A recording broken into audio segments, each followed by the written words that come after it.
Hello, and welcome to Soothing Pod Sleep Stories. My name is Arif, and tonight I will be your guide as we take a journey back to the time of the Greek gods and goddesses, when the earth was still new and the world itself was full of magic.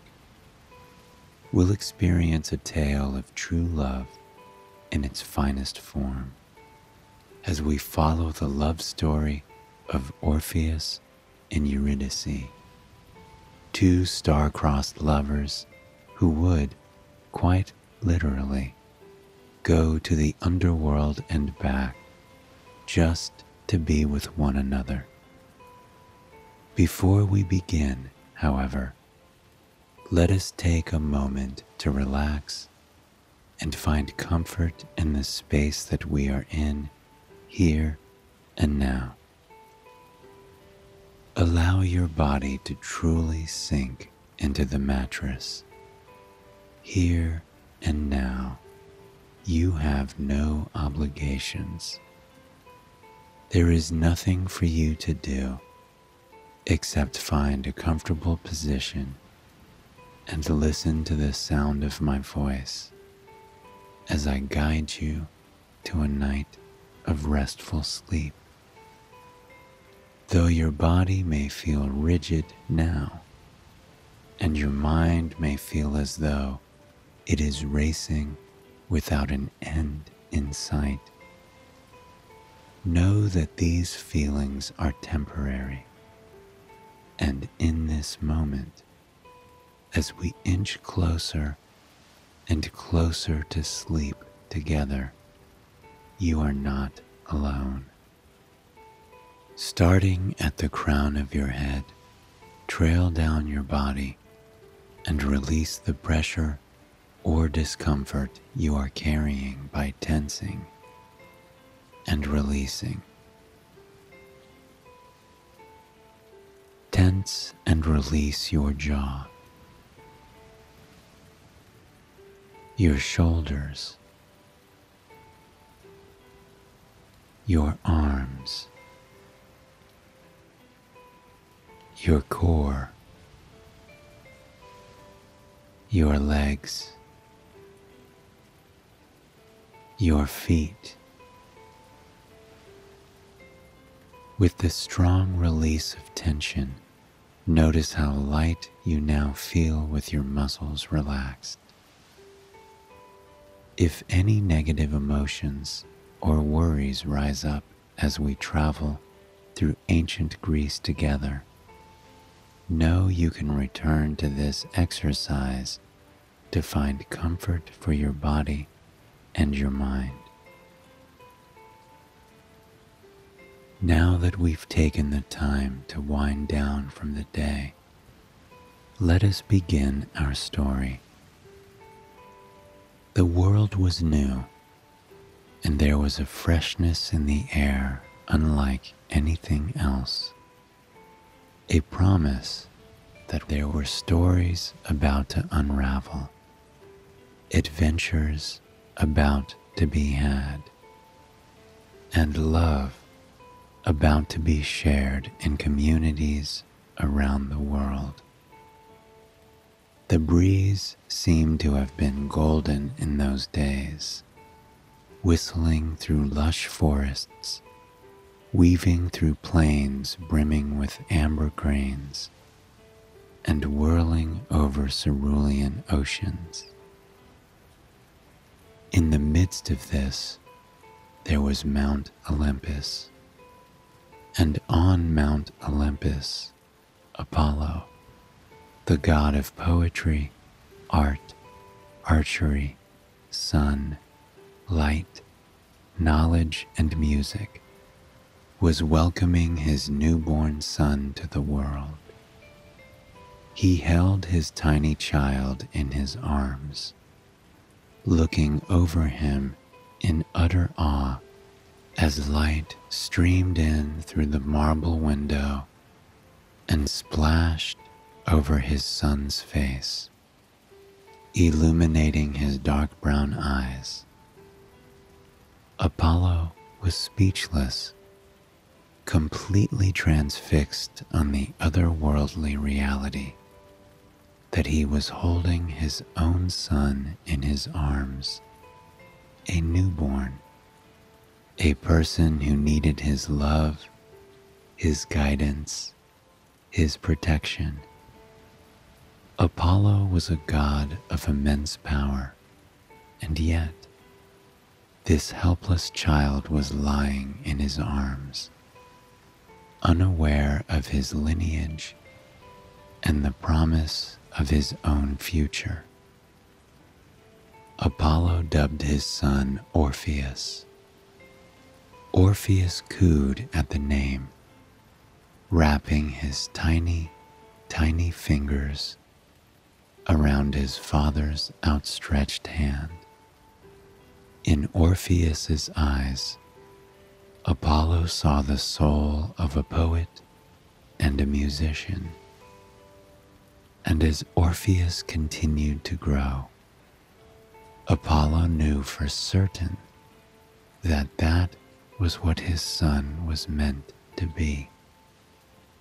When he could barely even hold his head up, he was searching for things that could make rhythm. He'd grab the nearest object and turn it into an instrument with ease and a smile on his face. Every morning, Apollo would awaken to the sound of his dear son cooing and crying.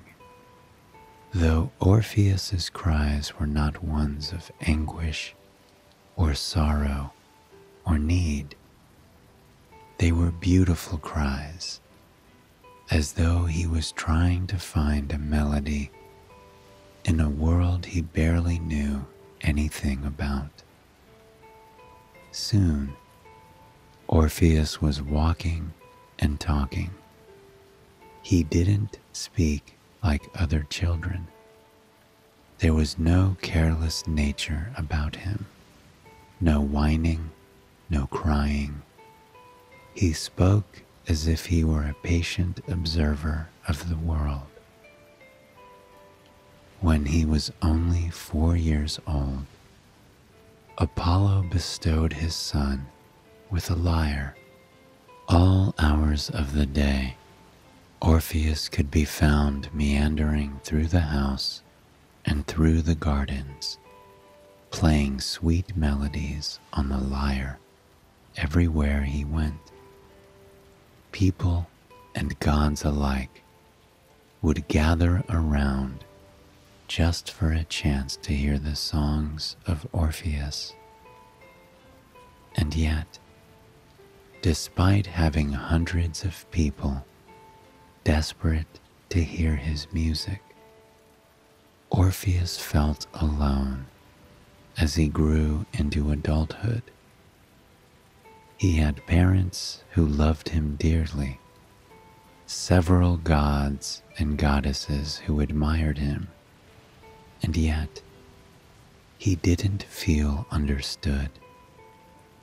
He spent many hours wandering alone, writing poetry in fields of wildflowers, and playing his lyre to his favorite audience, the beautiful wildlife scampering across the forest floor.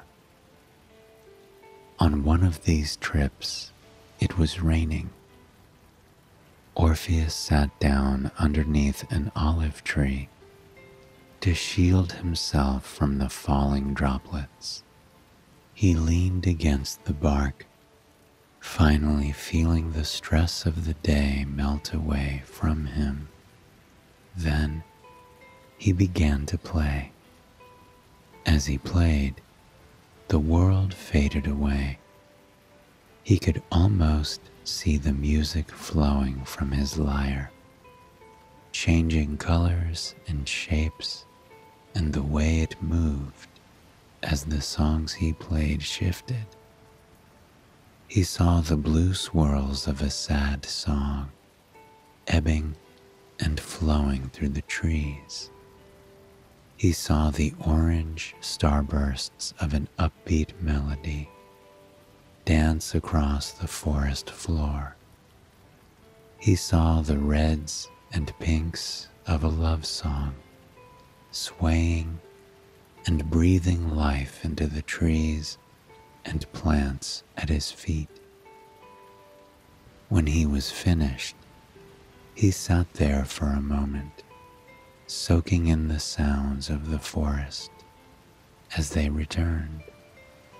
He was once again reunited with the drip, drip, drip, drip of the rain against the leaves, and the rustle, rustle, rustle, rustle of those same leaves against the cinnamon-speckled bark.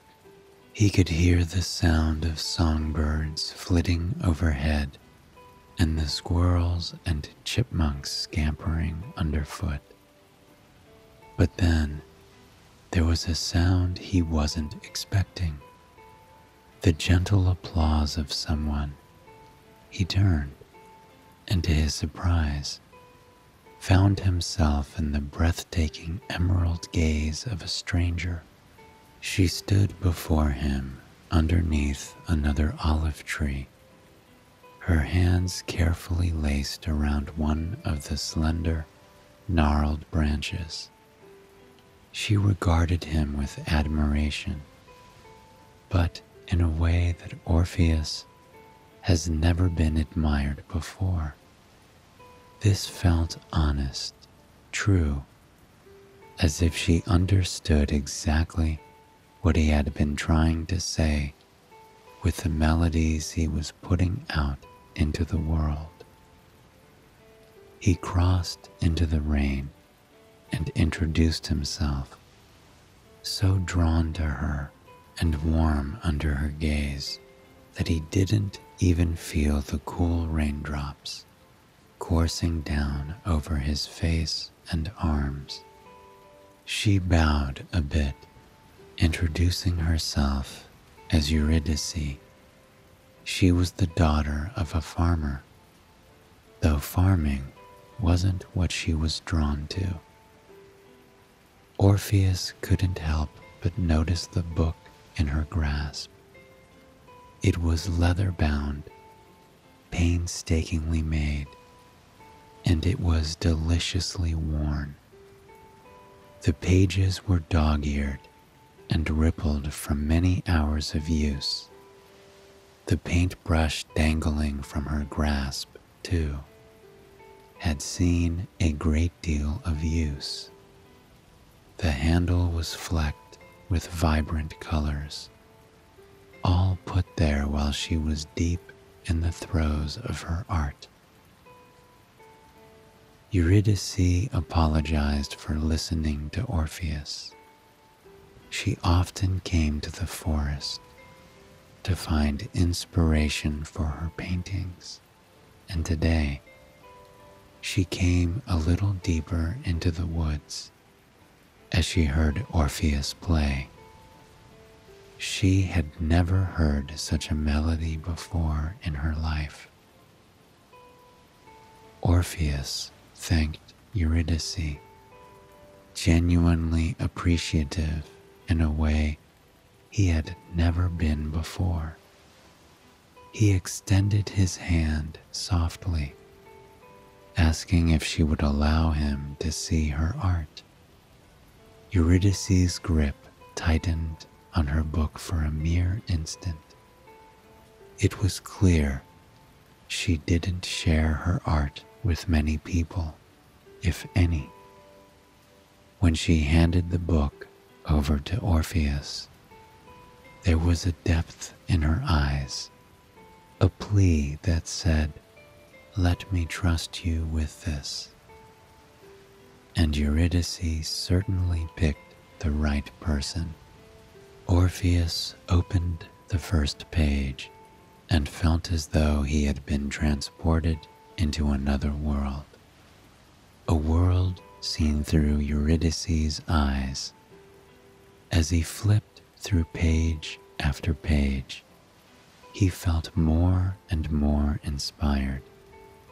The colors were muted, yet vivid. The landscapes were full of whimsy and understated beauty. The people were soft, gentle, raw, real. It was everything Orpheus could ever want in a painting. Only after he looked at every single painting did he look up to Eurydice. She seemed a bit nervous, withdrawn even, waiting for feedback she was never expecting to get on such a private journal. But Orpheus clasped his hands around hers, overcome with joy and admiration. "This is the most beautiful thing I've ever seen," he whispered to her, and he meant it. The rain around them began to pick up, becoming more forceful by the moment. It pounded against the ground, dancing over leaves and plants with incredible speed.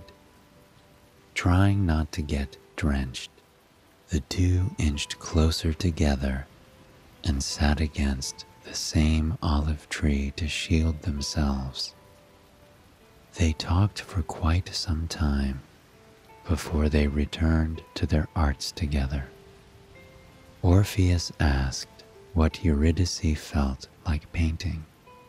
He was expecting an object, a scene, but instead, Eurydice told him that she felt like painting what it feels like to fall in love.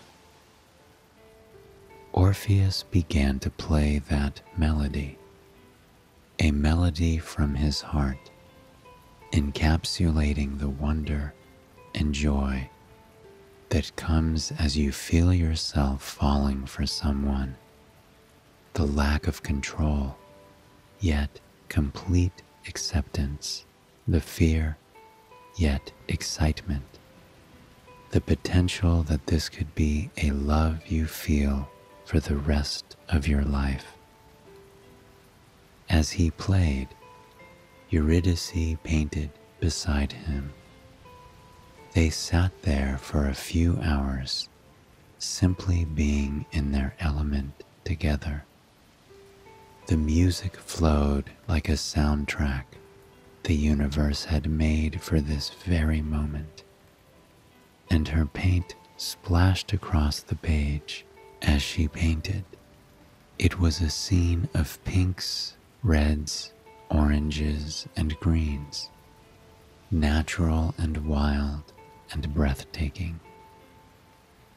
When they were both finished, the sun had begun to set on the day. The clouds that had provided them with a reason to be close to one another drifted off over the horizon, and they were left with a brilliant sunset. The sky above was almost as bright as the painting, and they both seemed to symbolize the start of something new for the two people who had been strangers only hours ago. For the next few weeks, Eurydice and Orpheus spent almost all their time together. They met beneath the olive trees every single day and worked on their art in the glow of one another's companionship. They talked about the world, their hopes for the future, their dreams. Every day seemed even sweeter than the last. Finally, as the warm spring days began to transition into hot summer ones, Orpheus realized he could not bear the thought of spending another season, another moment, another second without knowing that Eurydice was going to be by his side. Underneath the olive tree where they met, Orpheus extended his hands, taking Eurydice's paint-stained fingers into his own. He looked deeply into her eyes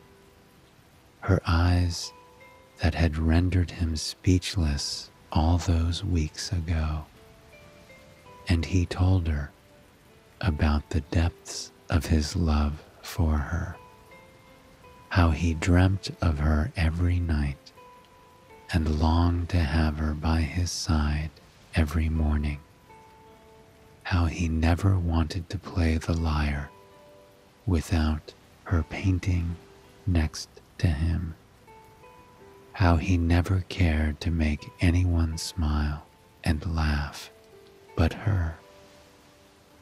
Tears welled in Eurydice's eyes.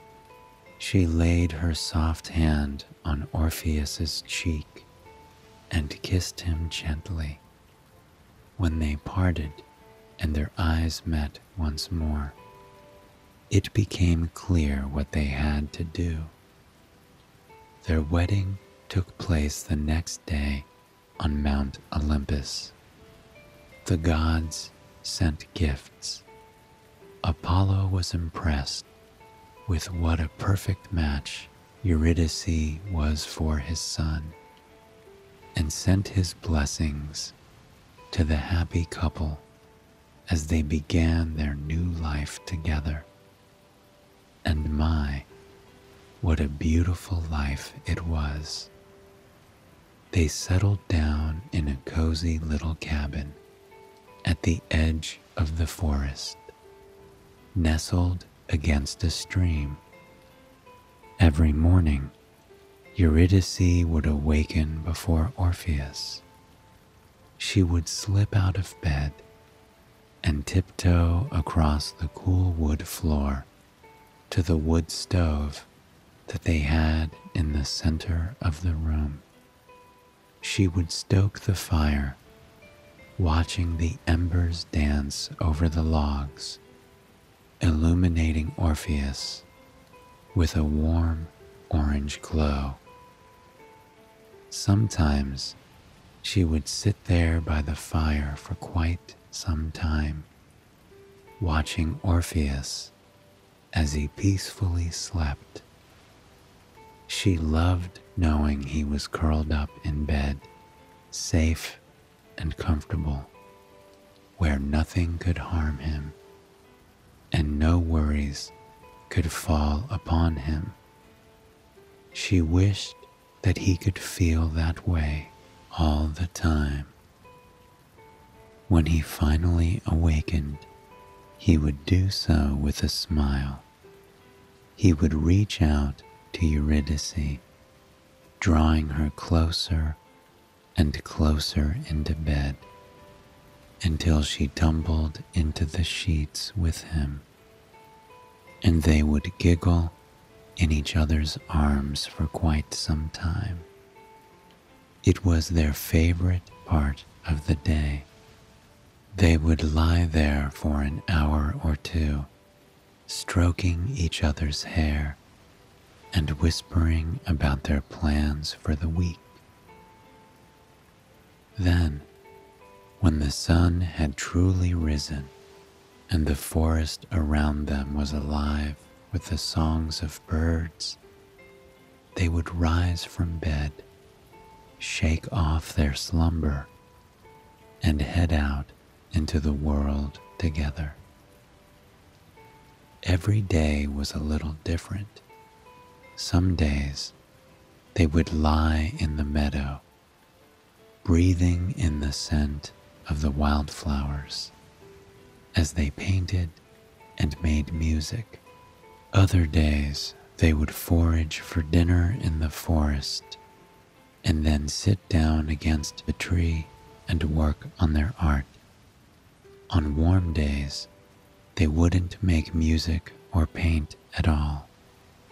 They would settle down in the river by their house, letting the cool water course over their bodies as they relaxed in the sun. Here, they weren't chipping away at their art, but they were letting inspiration grow all around them.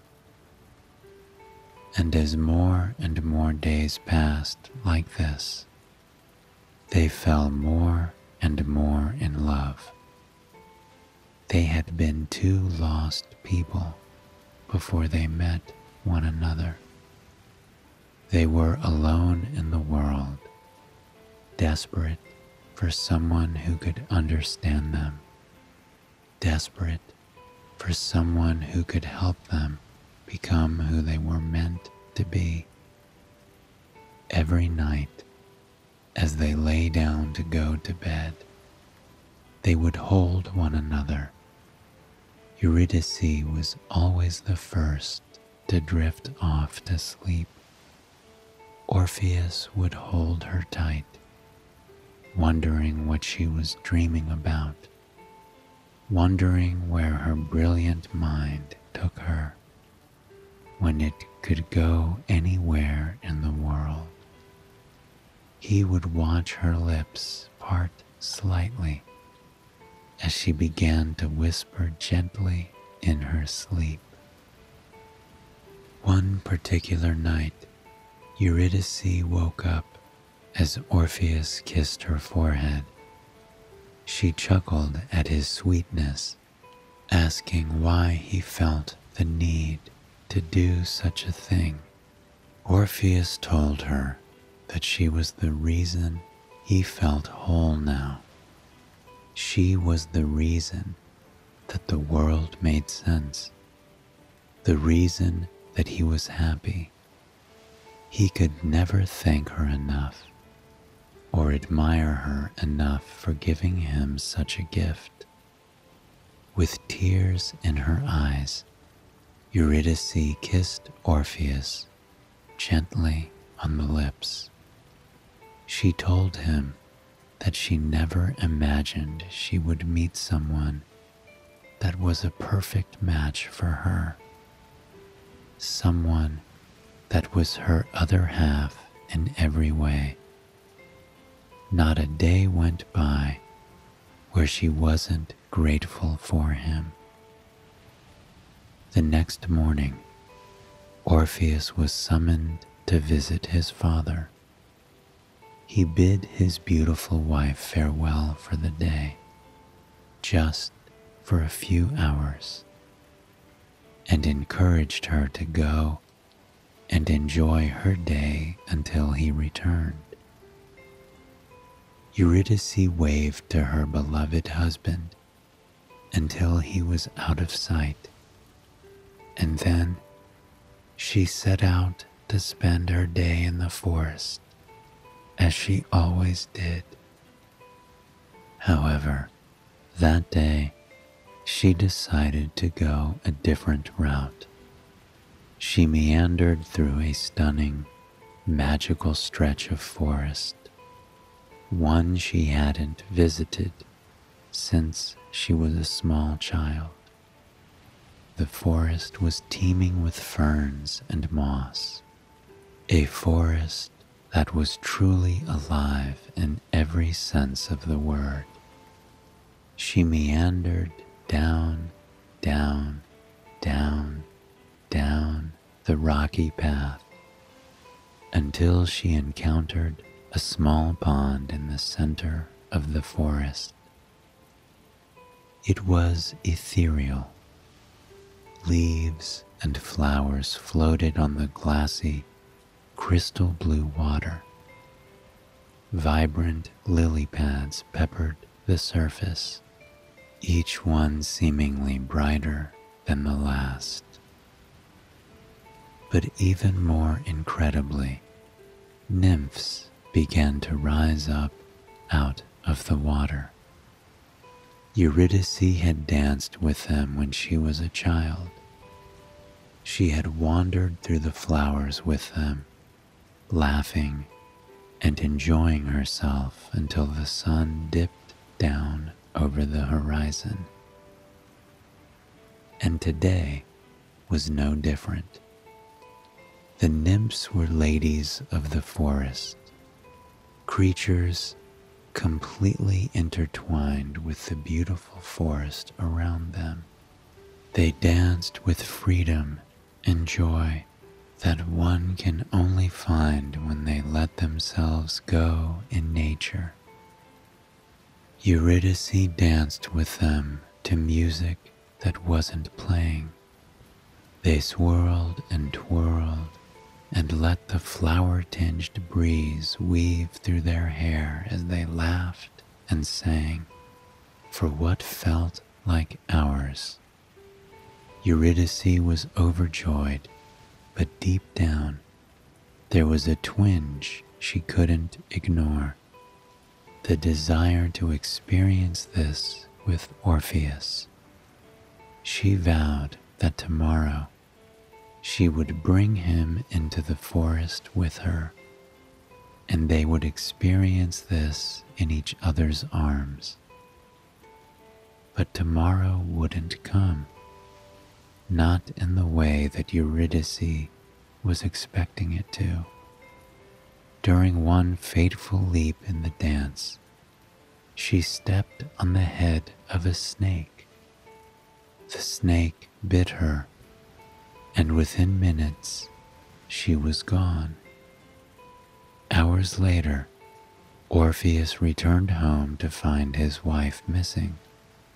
He ran into the woods, searching for her endlessly. When he discovered her by the edge of the pond, his grief was overwhelming. His beautiful, artistic, breathtaking wife gone in an instant. But Orpheus would not accept that she was gone. He could not accept that she was gone. He knew in that moment that he would move heaven and earth to have her by his side again. And so he journeyed down, down, down, down into the underworld, where no half-god had ever ventured before. He brought nothing with him except his lyre and hope that he would find his beloved wife in this place and bring her back where she belonged. The journey was not easy, and it was not one he would have survived as a mere human. The underworld was a world of icy stones and scorching flames, a world unfit for anyone except those who were unfortunate enough to reside there. He came to his first obstacle, Hades' dog. Cerberus, the three-headed dog, gazed down at him with his dark eyes, waiting to see what the strange half-god would do. And Orpheus did something the dog never could have expected. He took out his lyre and began to play. The song he played was something he had never played before, a melody of heartbreak, of longing, a melody that came straight from his soul and filled the cavern with life and the meaning of true love. He stared into the dog's eyes as he played, trying to fight back tears of his own. When the song finally came to an end, the cavern was wholly empty, as if the only life it had ever experienced had been ripped away. Cerberus laid his head down. He whimpered, dipping his head toward Orpheus as if to apologize. Orpheus laid a heavy hand on the dog's head as he passed, trying his hardest to muster a grateful smile. He continued making his way through the long corridors of the underworld, his heartbeat keeping pace with his emotions. At every turn, he expected to see his beloved wife smiling at him. He could feel deep in his soul that she was nearby waiting for him. After a few turns, Orpheus found himself at Hades' throne. Hades had met Orpheus a few times in passing and had heard tales of the young musician's prowess. Persephone, queen of the underworld, goddess of life and vegetation, brightened at the sight of the young hero. She was a kind soul, and truly, so was Hades, though the gods would never paint him in such a light. "What brings you here, young Orpheus?" Persephone asked, her brow raised with interest. Orpheus took a moment to prepare himself, to check his emotions. He told them of what had become of his wife. He told them of his journey to rescue her here, of his refusal to leave without her beside him. Hades' face darkened slightly. He took no pleasure in telling Orpheus that he could not leave with Eurydice. It was against nature. "It is against nature for me to live without my love," Orpheus responded. The sympathetic look on the king and queen's faces told Orpheus that he could leave here with his wife, regardless of what they told him. He did what he did best. He pulled out his lyre. He was not aware of what his fingers were doing when he played this time.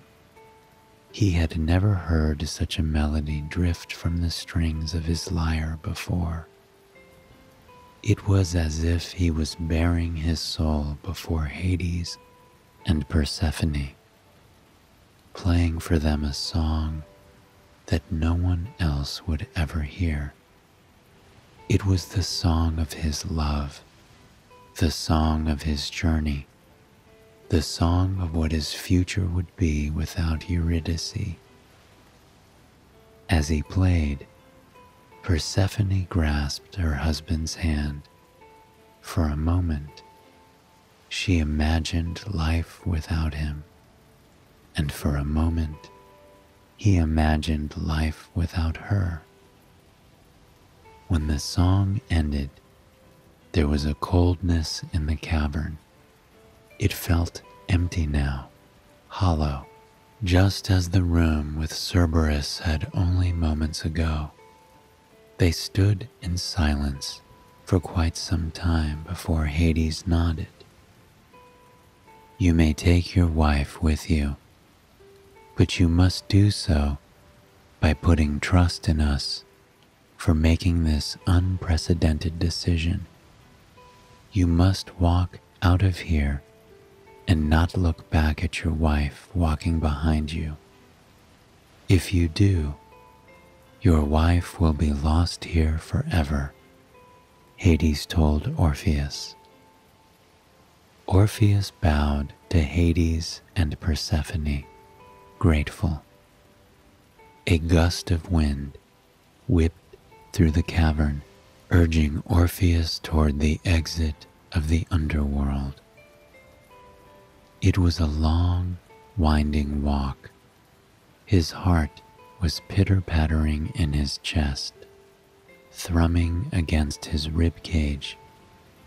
All he could think about was the fact that his wife was behind him, that Eurydice was following him out of this forsaken place. But the more he walked, the more concerned he grew. He couldn't hear her footsteps behind him. He strained to listen as he walked. desperate to know for a fact that she was behind him, but he could hear nothing. Finally, he could see the exit of the underworld. He was fighting every urge to look back as he waded through water. He couldn't hear her splashing, couldn't hear even so much as a drop. But he remained steadfast. He remembered the look on Hades and Persephone's faces, the looks that they exchanged between one another. Orpheus was convinced that few people knew what true love was, but Hades and Persephone, they felt it for one another, and they knew that Orpheus and Eurydice had that too. Finally, Orpheus took the final step out of the underworld. He held his breath for an instant, still afraid to turn around. And then he felt familiar hands wrap around him, embracing him from behind. Tears strained his eyes, and he turned to finally see Eurydice. She was smiling at him, tears streaming down her face. Despite her ordeal, she was more beautiful than ever. Warmth and positivity seemed to radiate off of her, as it always did. They held one another there for what felt like hours. Eurydice cried, thanking Orpheus for coming to rescue her. Orpheus thanked her for trusting him, and thanked her for coming back to him. They had never felt so grateful in their entire lives. They continued the journey home, never once letting their fingers come apart. They could hardly stop staring at each other as they walked, glowing with the relief and love that they shared. About halfway home, it began to rain. As the rhythm of the storm picked up, they found shelter underneath an olive tree, just as they had all those years ago. They curled up against the bark, holding one another close. They watched as the rain swept across the landscape, nourishing the plants and animals alike. Somehow, it was one of the most beautiful things they had ever seen. Eurydice laid her head on Orpheus's chest, her eyes turned up to see his face. She whispered to him, asking for him to play her a song.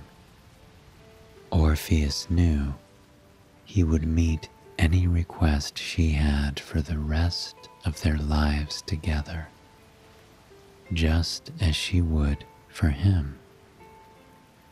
He played for her for hours. She closed her eyes and listened to the thrum, thrum, thrum, thrum of the rain against the grass and trees, and the thump, thump, thump, thump of Orpheus's heartbeat as the lyre played into the cool summer air. It was perfect. Eurydice knew that the universe, the gods, had brought them together for a reason. She knew that for the rest of her life, she would be safe in his arms, safe with him by her side. There were days of painting in meadows and under trees and next to rivers in her future.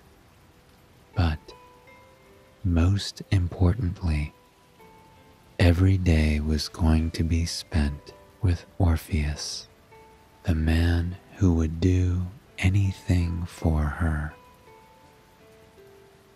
I hope you have enjoyed this story, and it has brought you a night of restful, relaxing sleep. Please join me again tomorrow for another sleep story. Until then, sweet dreams.